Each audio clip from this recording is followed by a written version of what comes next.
What is up, everybody? It is Dr. Vibe here, host and producer of the award-winning Dr. Vibe show. As always, I like to say you're blessed, highly favored, a magnet for miracles, and a solution for someone's problem.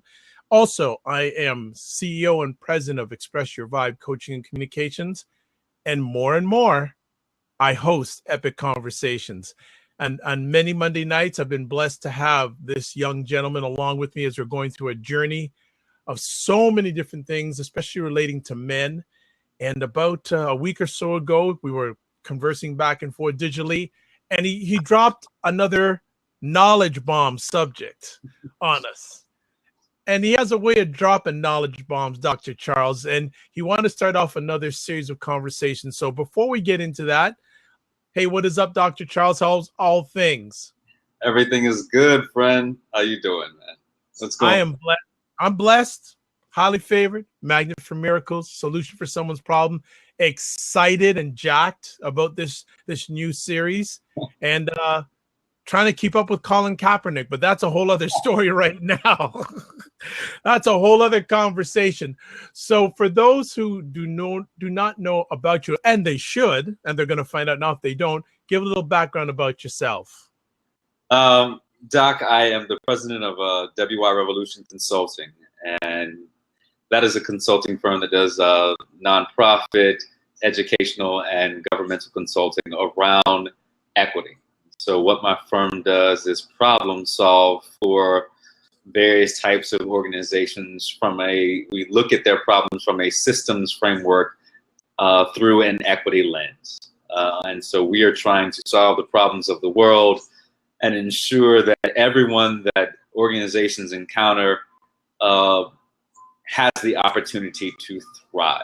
And so meeting them where they are and giving them the necessary tools to succeed. So I'm fortunate to go to work every day, to enjoy what I do, to help people find their revolution and organizations find their revolutions and helping themselves and their constituencies.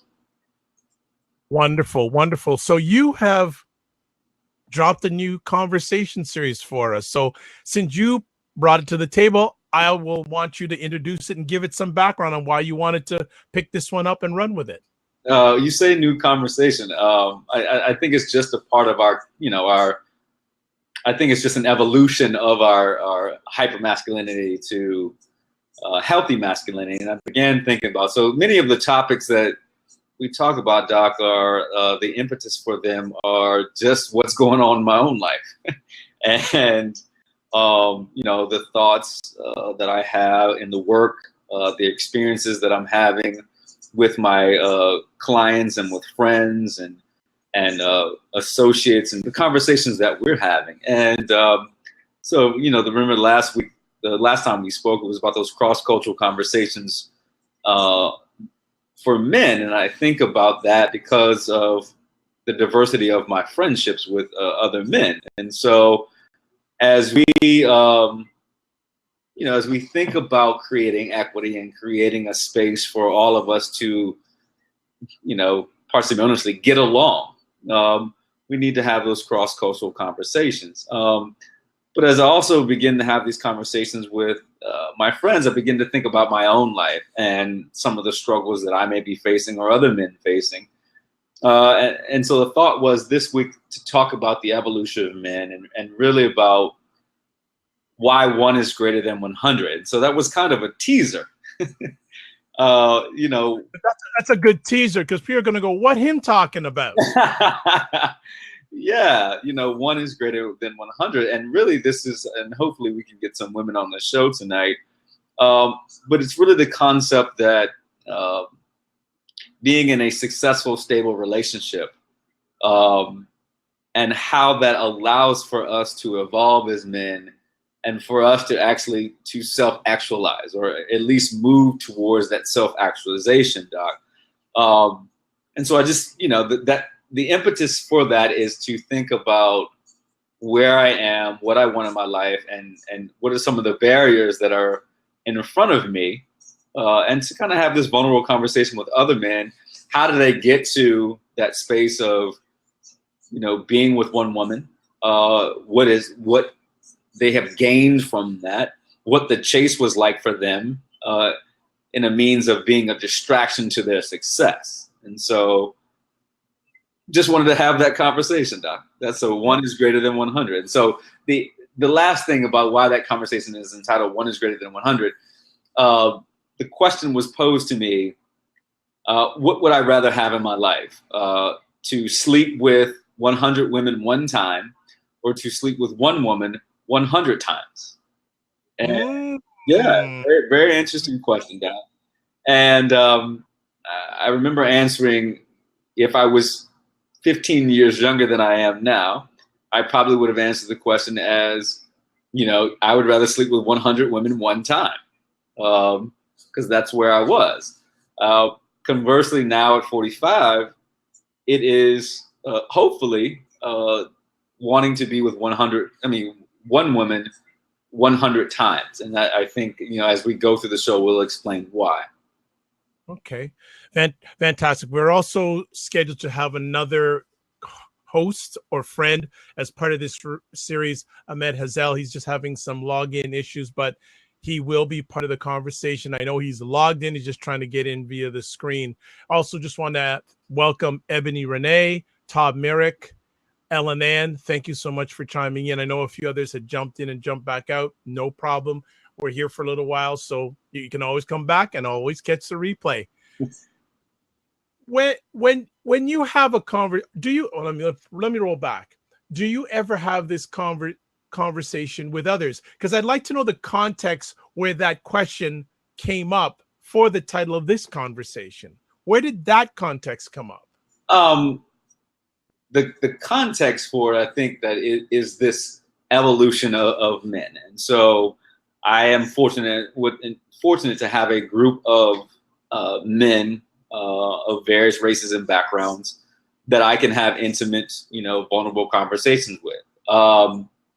And so most of them are married, except for one of my other boys who is 45 as well. We were born 5 days apart, and I've talked about him on the show a couple of times.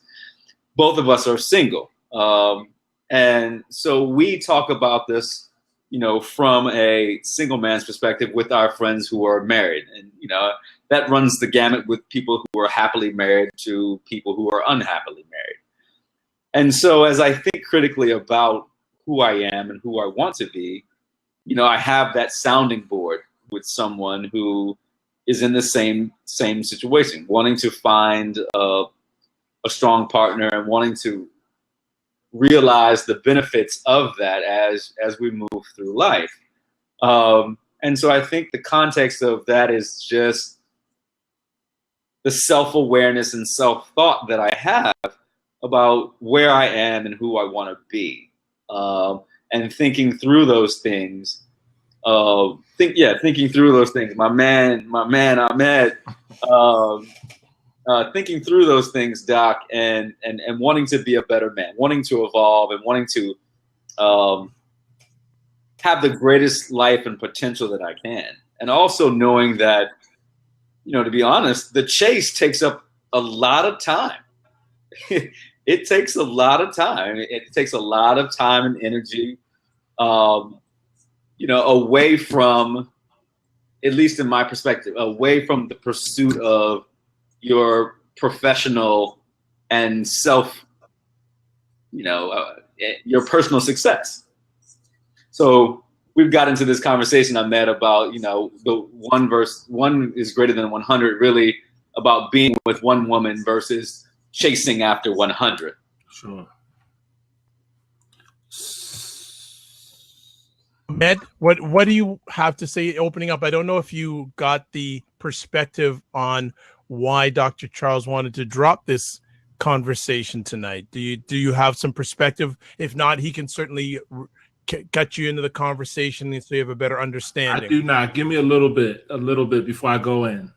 So Amed, we were just talking about the context of why we want to talk about this show is that thinking through this self-awareness piece, and as you grow older, who are you right now, and where do you want to go, and how can you be successful? And as I begin thinking about this and having conversations with men who are in successful relationships, who are happy, And then my single friends, particularly a good friend of mine who's 45 and single like myself, wondering what are those things that allow for success? And for me, I know that the chase takes, like I said, the chase takes up a lot of time and energy and a lot of thought process.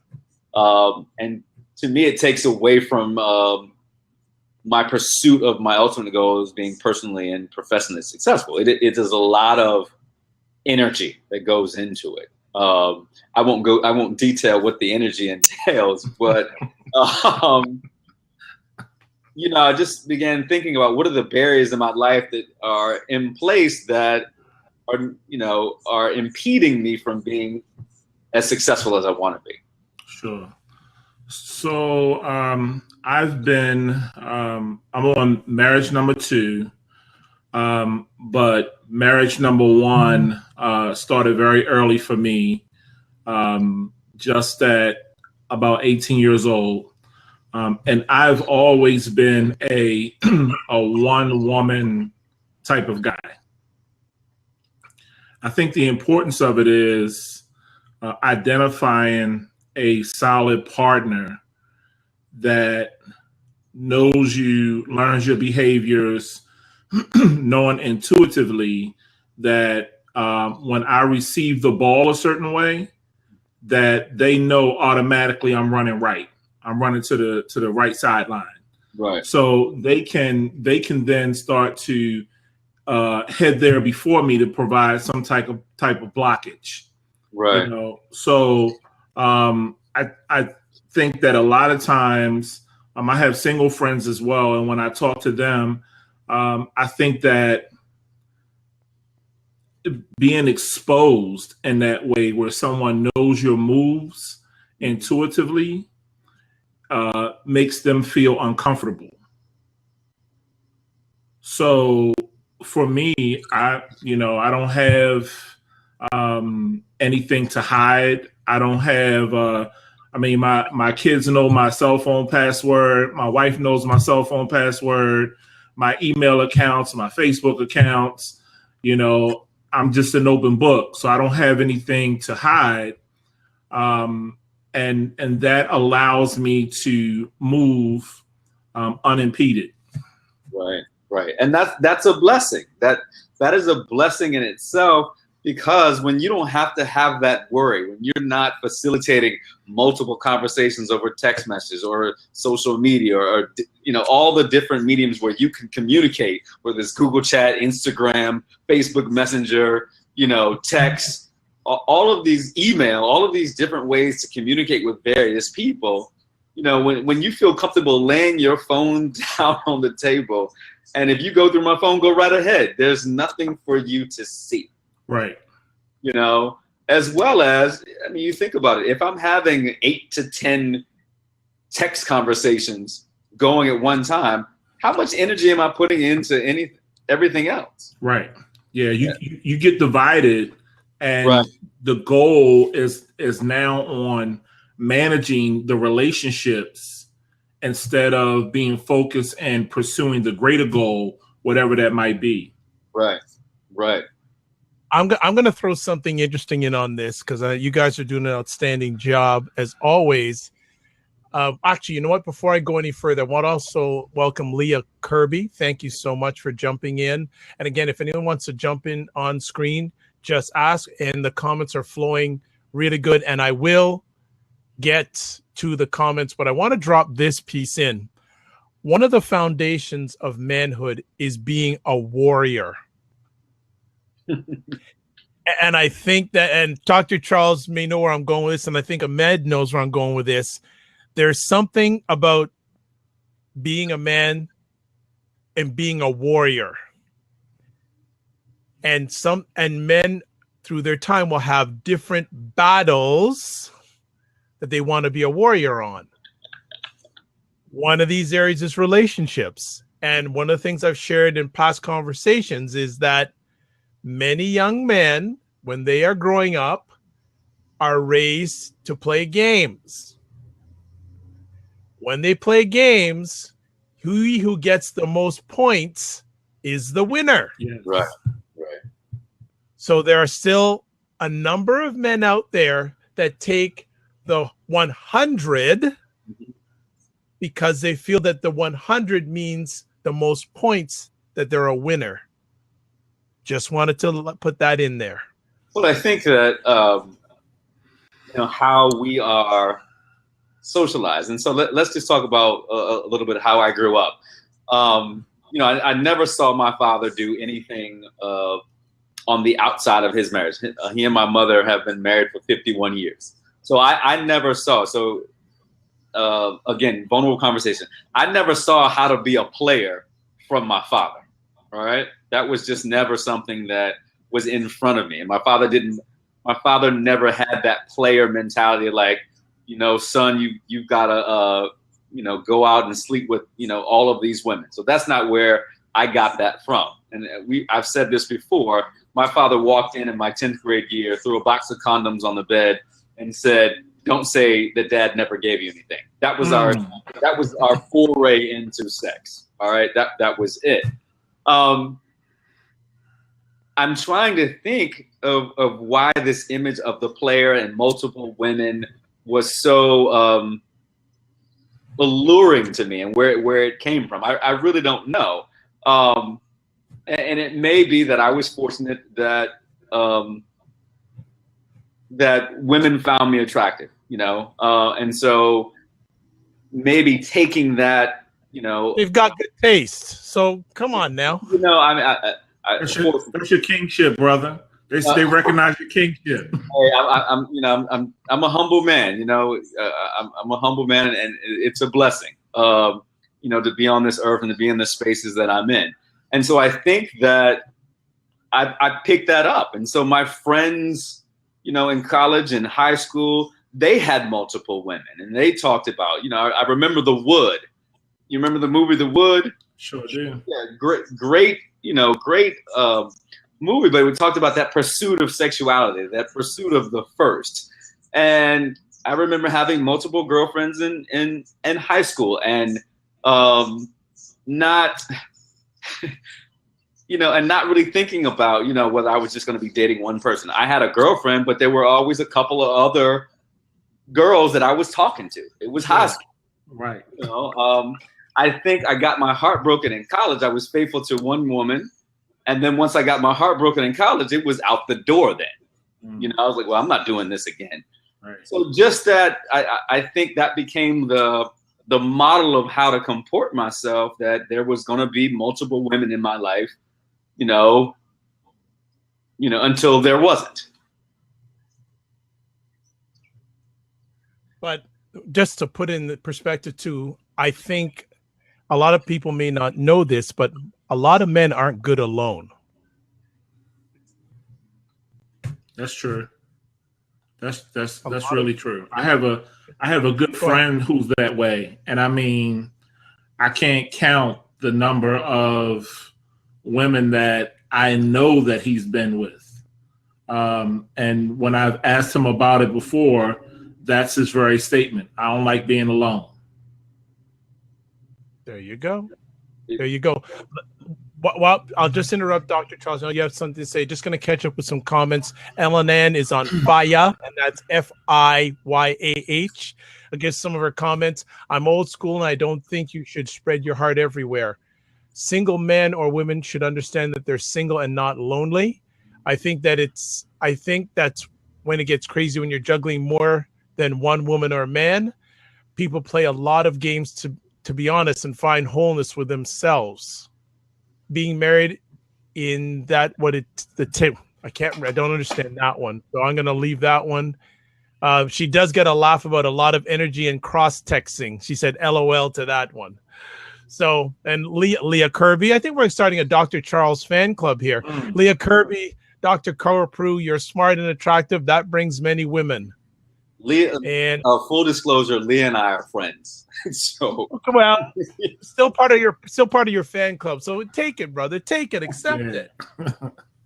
Accept it. But yeah, the 1 or 100 thing, as you put it in the perspective that you did at the beginning of the conversation, I really think that warrior piece really has a little bit to do with it also, in that the fact that many men by nature are warriors or conquerors, and they feel fantastic when they conquer. And if they don't, and are they happy with that battle? And now is it for another battle, or is it another war they need to fight? Is that a question, Doc? Question and statement. Yeah. You know, I don't know what, and maybe it's another conversation that we have on this platform. What battles do you still need to fight, or what wars do you still need to fight as a man?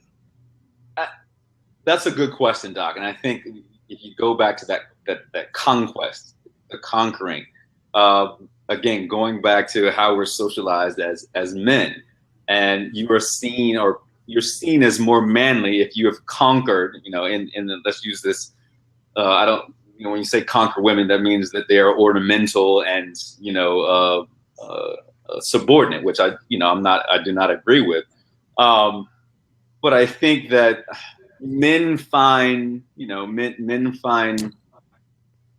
some men find joy in the favor of multiple women.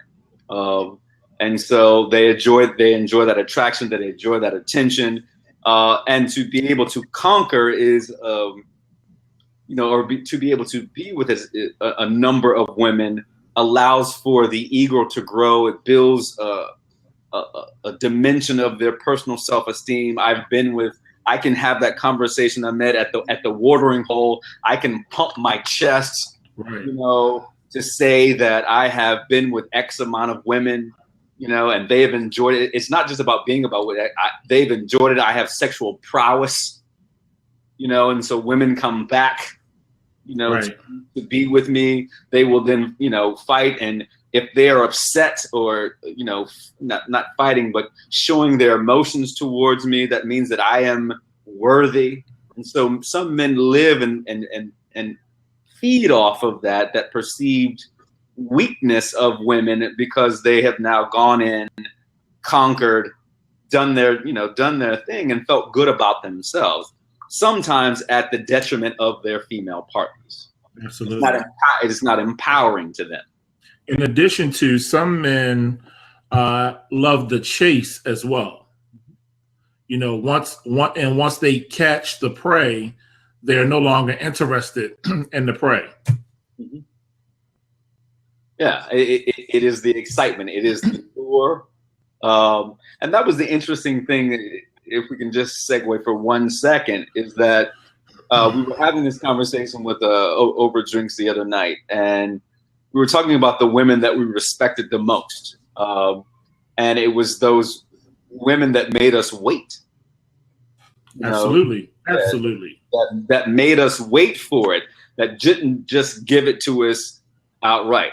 And I remember telling the story about when I met my ex-fiance. I actually wanted to wait, you know, and so that's an interesting thing in itself, that I wanted to wait to have sex with her because I wanted to see if everything else was right. And so it's interesting when a man wants to wait, because, you know, we're trying to go get it as fast as possible. So it was very, very interesting having that conversation, because I brought that up. Go ahead, Dr. Charles. I want to interject. When you took that stand or that position that you wanted to wait, what was your ex-fiance's reaction at that time? She was cool with it. She was definitely cool with this, and I'm not gonna put her on blast. So no, yeah, she was cool. Let's just put it that way. She was cool with it. But it just got to a point where, okay, we understand that this is at that time who we wanted to be with. So I could have waited a little longer. Let's put it that way. Good stuff. When I'm just, there's some things coming up in my mind in regards to this conversation. Do you feel that our young men today, are they being raised with a 1 mentality or 100 mentality? Well, I think that they're being raised with the 100 mentality, because the 100 is the celebrity. He's the guy that he shines, is what we would say. He's shining. You know, you know, not only is he able to conquer, but he can have his pick of the litter at any time. Yeah. You know, and it doesn't matter whether it's a single woman or one that's taken. He can have his pick of the litter, and he exercises that by showing that, or he makes the statement, I'll take your girl if I want to, you know, because it gives not only, it makes him a conqueror of women, but it also makes him a conqueror of men that have women. So I think the whole celebrity piece that's put out in the media of, you know, the young hip hop artists and the bling and the cars and the money and the dancing girls in the video that is the most voluptuous or whatever, that is what's feeding our young men today. I totally agree. I couldn't say that better at all, Ahmed. We're really, you know, we didn't see, I don't know if we saw that growing up, you know, even though, you know, early hip hop videos when we were still had a lot of women, you know, the misogyny that went on in hip hop, you know, in its etiology, you know, we still saw that scantily clad women. But I think with the onset of social media, and like you said, we, you know, emboldened, we idolize the young man or boys who are perceived, and that's the key, who have more prowess, you know, perceived. And so I love the way that you said there is a celebrity status behind it. And I think that, as the kids call it, even men do things that are called thirst traps, you know.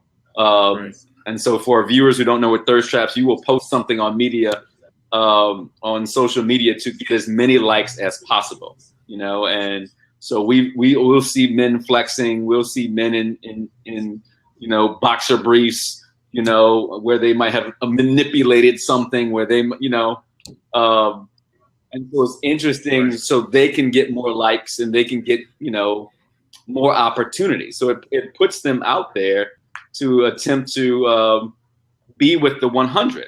Now, I'm not saying that this is wrong for a certain period of time. This show is not about saying that this is right or wrong. The impetus for the show is as you progress, you know, as you progress through this life, at what point does the one become greater than the 100? You know, so I think we have to think, because I am not going to put someone down for my behaviors of the past. You know, I have been on the other side of that, and so yeah. Well, you know, I'll just say real quick. Growing up, before the hip hop age, it was the pimp age. You know, the age of like I used to read Donald Goines growing up. You know, all of the black pimp novels, and I never fantasized about being with the 100 crew. I always thought to myself, well, I'm so glad that is not the game that my mother chose to play in, and that I would prefer my mother to have someone that is settled and stable with her. Her and my father were, but it got to a point where they separated.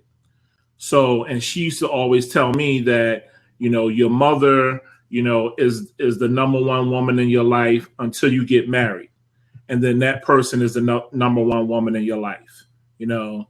And for me, I've always carried that.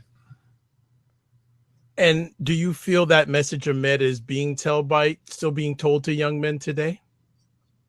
Not at all. Why? Not at all.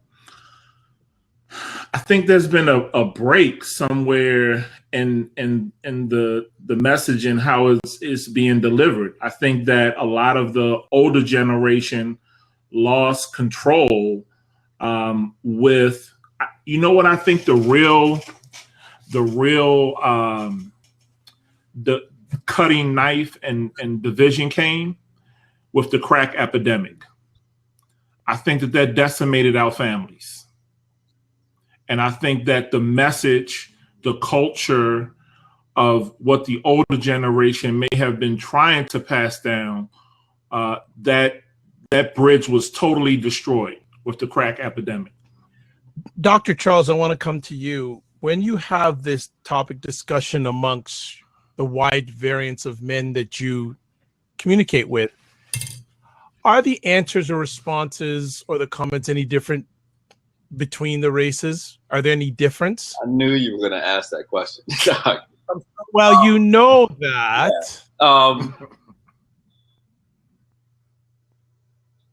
Yeah. I would say that the answers are different. You know, more of my friends who are Black and male may see the lifestyle that has multiple women in it as a symbolic of Black masculinity. Okay. I don't know if it's, you know, secretive, you know, amongst, you know, my white male friends, but they don't talk about,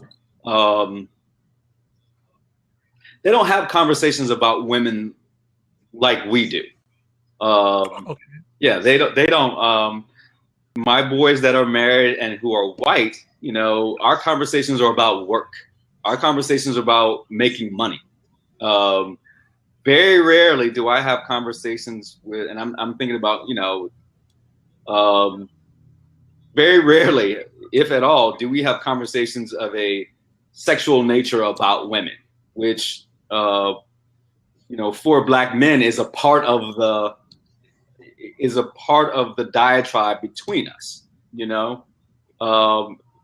I don't, yeah, and that's an interesting, I think that goes back to those cross-cultural conversations among men. I don't have those type of conversations. And maybe there's a level of vulnerability that's not there. But, you know, it's interesting if we're all together and a woman walks by and I might look and say, that's an attractive woman. They're not paying attention to that. You know, it's not until I say that they will then turn around and then look and make, you know, a small comment where I could then, you know, if it's with my boys, we could then make a whole conversation about. we can make an event out of it. we can, and that's, you know, I think that may be a part of the conversation, you know, that Black men have with each other, and the nuances that we have with each other in those cross-cultural conversations. But I'm thinking, you know, that my conversations with my, you know, my white male friend, now conversely, my Hispanic male friends are similar to my Black male friend conversations. But yeah, it's different. It's different. And that's just my experience. It may not be different with everyone, but that's just my experience. It's almost like sometimes I'm like, I don't even know if I should bring this up. Right. You know, that's very interesting. Very, very interesting. So before you get in, Amed, I just want to give Leah Kirby said a very interesting point. Says, as someone who dates both races, it is different. I'm not sure why, but as a woman, it's noticeable. So you have someone in your corner in regards to what you've shared, Dr. Charles. Amed, come on back. So, Dr. Charles, do you think that, you know, looking at it from an epigenetic point of view, that this is something that goes back to slavery, where we were, you know, the stud was the one that traveled the plantation, impregnating all of the women? I mean, could we tie it back to that? We could. I mean, there's a theory behind that, yes, and that could be, you know, also tied to that competition that guides us, and when I say guides us, is a part of the interactions between Black men. And so as we work to try to, you know, galvanize our country, some of the struggles that we have in our own community is because of our struggles between, or our intra-struggles amongst men, you know, and sometimes that struggle is around women, you know, and our perceptions as being the dominant man in the group, you know. And so going all the way back to the crux of this show, hypermasculinity to the healthy masculinity, is that for us to make it as a people, you know, intra and inter, we have to see ourselves as collaborative and not, as Doc said earlier, warriors against each other. And so that, I think you're right. It may go all the way back to that epigenetic, that stress, but also that feeling that there was that one stud and he was taken care of. The stud was taken care of, and it made money for the plantation owner, the slave owner. And how does that filter down, generation to generation? And how do we see ourselves as men? Where, like I said, I didn't see my father in that role. Not that he wasn't, because I'm putting my father on blast because he likes to joke now. He tells my mother, he said, she's like, "Oh, Charles, you were not a player." He's like, "Woman, I've had more women than straws in a broom." That's what my dad says. I've had more women than straws in a broom. Right. And so it's interesting hearing that, but I never saw that from him. This outward player, and again, full vulnerability. People have sometimes said that my personality has that. My persona is this player personality. Oh, Charles, you're a player. I can just look at you. I can tell, by how you act, you're a player. So part of that, is this conversation is my evolution of wanting to get away from that persona as well. Dr. Charles, I want to add one more point that I would like you to comment on. Now, I went back to the epigenetics of slavery, but prior to that, as African civilizations, having more than one woman or the accumulation of women was a sign of wealth.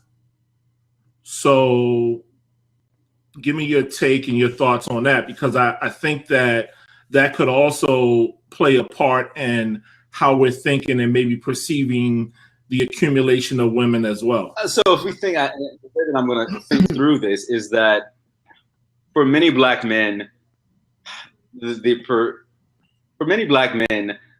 our masculine capital has been demurred. And so for a man to be perceived a man when things, societal prescription of masculinity have been stripped, you're exactly right. It goes back to that warrior, that conquering. The more women I have is seen as capital. It places value on my masculinity. Is that what you're trying to get at, Amed? Yeah. Yes, sir. It is that social capital that some men need to value, that values their masculinity, because other things have been stripped. You also think about that, how that plays out with children, the impregnation of women, and so you have men. I was watching a couple years ago. There was a man on Ayala Van Zant's show, and he had 43 children. Yeah, I saw that. He had 43 children with, I want to say, 15 or 16 women. And so how does that valuation come from? Because she had to break him down, and it was relationships that he had with his parents and his dad. He didn't have that really successful relationship, not a really good relationship with his mother. So there were some mental health issues there as well. But that valuation of your masculinity can come from your conquest of women. Yeah.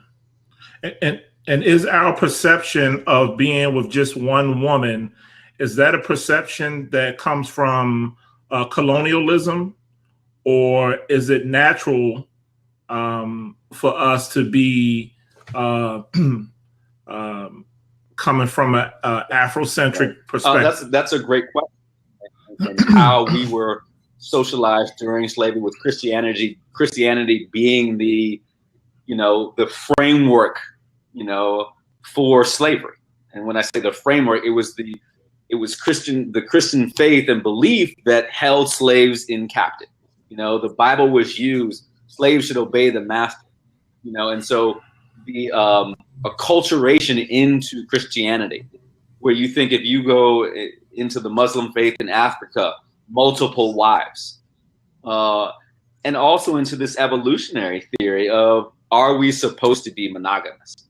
You know, and that was another thing that came out in the conversation Saturday night over drinks, is that, you know, are we supposed to be monogamous? You know, is that in our DNA? The evolutionary theory talks about that women are looking for the man with the most resources so they can then procreate. I want to jump in. Go ahead, I need to jump in here because there's a few things. First of all, Kimberly saying she has to disagree. I think it has to do with the level of intimacy Charles has with his black friends versus white men, because they all talk plenty of blank about women when they hang out, which leads me to a point. I really wish that there was a person who was a male that was Caucasian here, because I get a funny feeling that there's a lot of similarities in this conversation with those who males of color and not of color. I think the origins may be different, but I think that there's a number of non-black players out there also. I'm not saying, no, that's not what I'm saying. I'm saying they are. I'm saying is that the conversations that I have with my white male friends is different when it comes to, you know, when it comes to this topic, than it is with my black male friends. And Kim, who is also, full disclosure, a good friend of mine. I'm thankful for all of my female friends who are watching tonight. Wow. Issa, Kim, Leah, I'm just happy to have friends who are supporting me. So I love you very much. Thank you very much. It's just a different conversation that I have. And I think about two of my good friends, two of my good white male friends. We don't have these conversations, but one's married and one's in a committed relationship that lives with his girlfriend. And so we just don't have those type of conversations. And I think that I've tried to broach that with them, but there's a level of awkwardness that happens. Yeah, I think that maybe, and it'd be a really fascinating conversation study to do, or what's the word? Oh, a research. I don't know, just that sort of, because I have a strong feeling that those conversations, while they may not be held cross-culturally, are definitely held internally within white male culture. Right. It's just that we don't, the cross doesn't happen there, but I have a funny feeling that it does within culture. It just we never hear about it, or they're not, or many white men are not comfortable discussing it with non-white. And I'm sure that it happens cross-culturally as well. For me, it just, and maybe that's my peer group. But you know, I think about my colleagues that back in the academia, we never had those types of conversations. But they were married and their wives would be, you know, so it just wasn't there. I think that the movie Do the Right Thing by Spike Lee presented this really well when they would be in the pizza shop. The Italians would be in the pizza shop talking about a black woman that came in the pizza shop. But so in my mind, I'm kind of thinking like, if there's a white male and he sees a beautiful woman, would he want Dr. Charles to be thinking of her in a sexual nature? Because that might tap into, and I'm gonna go here again, that might tap into his inherent fear about the the sexuality of a black man compared to his. I knew where you were going. I knew exactly where you were going. So it could be, you know, it could be that thought or that unconscious, you know, that unconscious bias that may be there, you know, about the power of the black penis, you know, the perceived power of the black penis. So that's an interesting piece as well. Yeah, because you think about an attractive woman walks by, whether she's white, black, Hispanic, Muslim, Asian, Buddhist, whatever. And so who do you look for? You know, you look around and, you know, you're looking around to see who saw her. All right. And if there's another brother in the room that saw her, you know, we will make acknowledgement of that. All right. So yes, ladies who are watching the show, that may be a little sexist. Yes. All right. We will make acknowledgement. So an attractive woman walks by, you know, we will make acknowledgement, even if we don't know each other. Doc, it goes into the head nod, like, okay, she's attractive. The head nod's there. We go on about our business. Now, other men have seen her. And so, but I'm trying to get to Ahmed's point that the head nod or the acknowledgement may not be there from someone else. You know? And that may be just our appreciation. Kim, you could chime in on this, you know, if you wanted to. She's not going to. And Dr. Charles, if we were in the room together and that happened, I surely would cut my head at you and give you the. Yeah. All right. Well, it just seems that when you get to this subject and you're peeling off layers upon layers on it, it just seems to be very, very interesting to see, is this situation the same, getting any better, getting any worse? Is it always been like this? It's just more amplified now because there's the media that makes it, you know, so open, and also we're so in such a me culture these days. You know, is it just something that's always existed? What do you mean, Doc? Explain a little bit for me. Well, let me put it this way. Let me rephrase this. Is the one better than 100 more valued today by men or less valued today by men, in your opinions? For me, I think at this stage of my life, all right, and as a developmental psychologist, you know, looking at the etiology of certain attitudes and belief as we develop through various stages. We haven't touched on this much tonight, and so hopefully we can get a good dialogue between the three of us. It is now wanting intimacy in my life, and how that definition of intimacy, and wanting to spend time with one person where I can be vulnerable and authentic and happy and connected, and that's my friend, and that we are compatible sexually, mentally, socially, physically, you know, attitudinal. That we have these various levels of intimacy that allow us to grow, to raise children, to build businesses, to build our lives where we see life together, not just individually, but also together. And so that development of intimacy is the impetus and etiology that right now, for me, and speaking for me, you know, and it seems like I'm well behind my brother Amed, that one is much greater than 100 at this stage of my life. Okay. Amed? For me, definitely the one. I've never been a fan of the 100.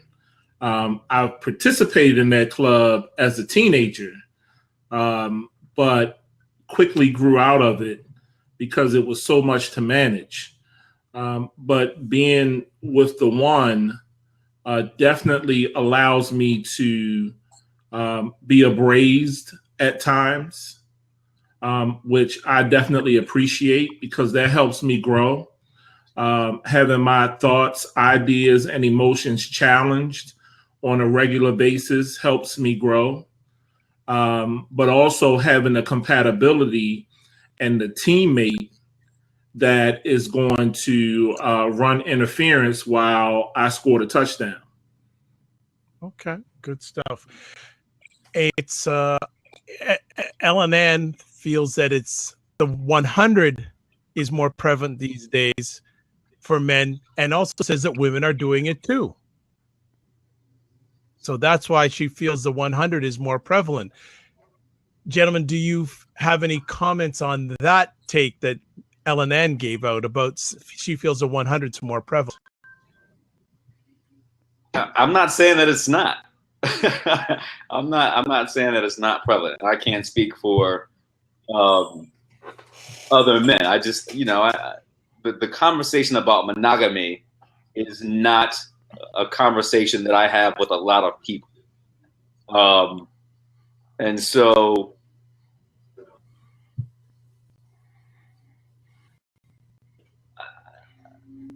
it just depends on where, again, going back and putting my development psychology, it's where people are in their journey, their walk. And for some men who have been married and have gotten out of the marriage and have been, burned, context breeds behavior. And so how you participate is based on your lived experiences. And for some, the 100 may be, I've had the one. I've ascended to the spaces that I want to ascend to. I can do this. I can be a part of, this 100 and have a good time because I've got a child or I've got children, so I don't have that worry. And so I've had that intimacy. It didn't work for me, so I don't need to be intimate like that anymore. So it just depends on context and who you are and where you are in your journey. Again, selfishly, this show and why we started this is an opportunity for me to have conversations with you and Amed and all of the great people that are following about where we are in our journeys. Amed. Yeah, I agree with Dr. Charles totally. It is about where you are in your journey and how you may be looking at your past, things you might be trying to repair or even make different about what has happened to you in your life. When I talked to my friend that I was telling you about earlier, and he's about to get married the second time this month, and he and I was talking this morning via text, and he was saying that he was having second thoughts, and he's quite the ladies' man still. But when I sat down with him one day and heard his deep personal story, I can understand why he would prefer the 100. Looking at the trauma that he's had in his life that he's seen from his father, I'm like, no, I get it. And that makes sense to me. I don't agree with it for my life, but looking at it from his perspective, I'm like, logically, that makes sense that you would prefer the 100. And we think about going back to that conquering piece that we talked about earlier. When we're hurting, how do we fill our voids?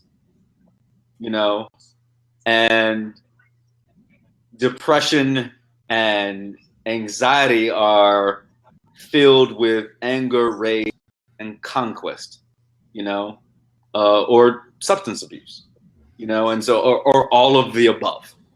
And I will lose myself in the 100 because it takes me away from feeling like, feeling bad, feeling depressed, feeling anxious, feeling angry.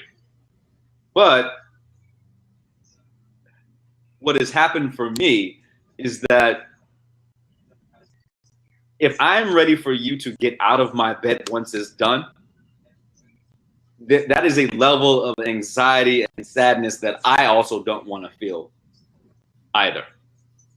Because that then makes me critically think about, why did I do this in the first thing? Going back to therapy, and I'll stop talking after this, is that my therapist has been purposely asking me this question. Before you're about to do something with a woman, ask yourself the question, what's the purpose? And if you can't come up with a positive purpose for doing it, why are you doing it? So it's a great question that I ask myself. If something arises, what's the purpose for this? So, What Would fun be a good answer? Yeah, yes. Yeah, if I'm doing this for fun, I'm doing this for fun. I also think about this. Oh, okay, I'm gonna have fun doing this. It's gonna feel great. People will smoke crack because it's fun, right? But what are the ramifications of this as well? So yes, this is going to be fun in the moment, but is it going to be fun afterwards? Am I going to look back and say, yes, that was fun and I can have fun again? Or yes, this was fun and what are the outcomes afterward? Am I going to hurt after this? Is she going to hurt after this? What's going to come out? Am I going to hurt someone in the process that is not even involved in this interaction between the two of us? Someone else. There are residual people on the fringe, on the periphery, who may be hurt by these actions. Just to jump in quickly before we end the conversation, Ellen Ann has some more comments. No man or woman can fill a void within us. She also says, believe it or not, within our culture, sex has been used as a fix to release the pain. Very sad. Let's see. Evan says, I think we are only acting on I don't know what that, I'm saying within self when we give and receive true love from life around us. I don't understand that completely.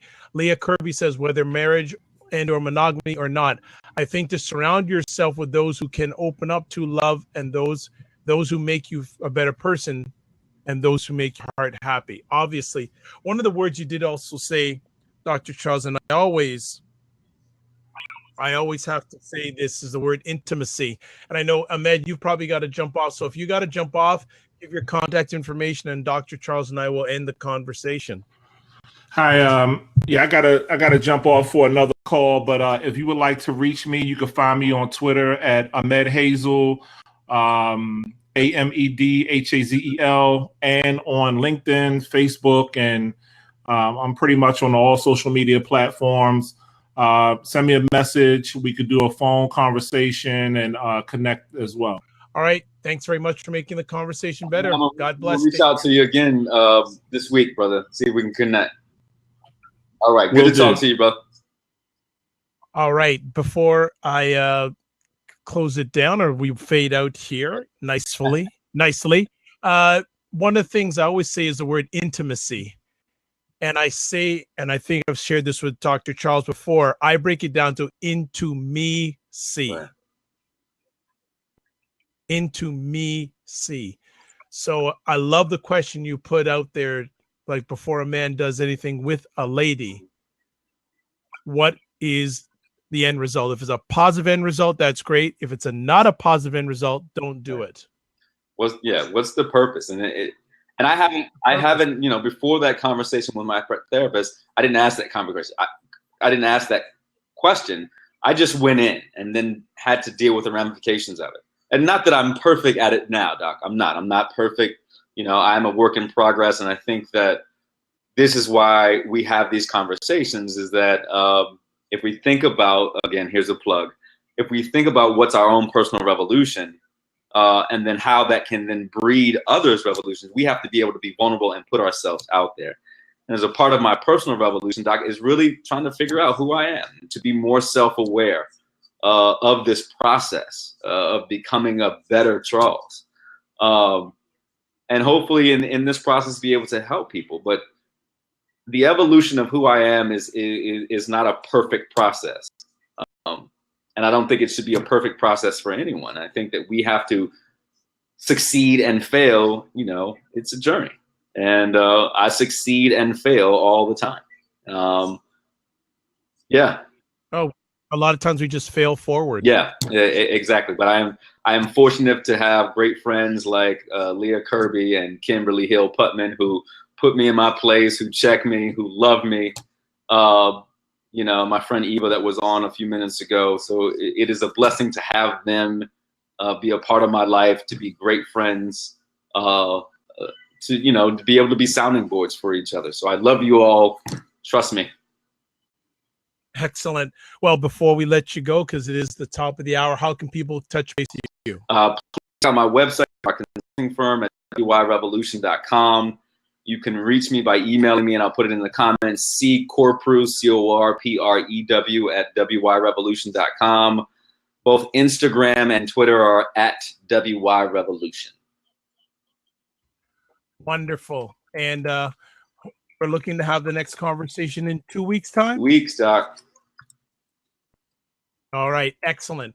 Looking forward to more of the Evolution of a Man series from myself. I'm the host and producer of the award-winning Dr. Vibe show. As always, I'd like to say you're blessed, highly favored, a magnet for miracles, and a solution for someone's problem. You can catch me on Fire Talk. You can catch me at my website. I'll put that address in there where you can catch the rebroadcast of many of my conversations, whether they're video or audio. They're there, over 600 over a number of years to catch. Also, I'm president and CEO of Express Your Vibe Communications and Coaching. And also, remember, I host Epic Conversations. You'll catch Dr. Charles back in 2 weeks, tomorrow night on the Dr. Vibe show. I don't know if we're going to do it 8:30 or 9. Right now, it's 8:30. It's on the featured upcoming conversation on Fire Talk. Does money make the man? Money make the man. Does money make the man? And I want to get a lot of men talking about that. That's my weekly men and ladies, you can come in on that one tomorrow night. But I'm going to let Dr. Charles is scratching his head saying, I'm glad I'm not hosting that conversation. Well, that's good stuff. And I'd like to thank Money Makes a Man Attractive. Well, there you go. Well, come tomorrow night. I'm going to put it to 9 o'clock because I think that'll be a better time. But Mike, I'd like to thank Ellen Ann. I'd like to thank Evan, Leah, Amed, Todd, Ebony, of course, Dr. Charles, Mike, and there were some other people on earlier. I forget you. My apologies. But you'll catch me back on tomorrow night. I'll switch it up to 9 p.m. Eastern time. Does money make the man? And I want some men to talk about this. I don't want the ladies dominate the conversation. So, as always, you're blessed and highly favored. You're a magnet for miracles, and you're a solution for someone's problem. God bless. Peace be well. Keep the faith, and have a magnificent Monday. Bye-bye. Walk good.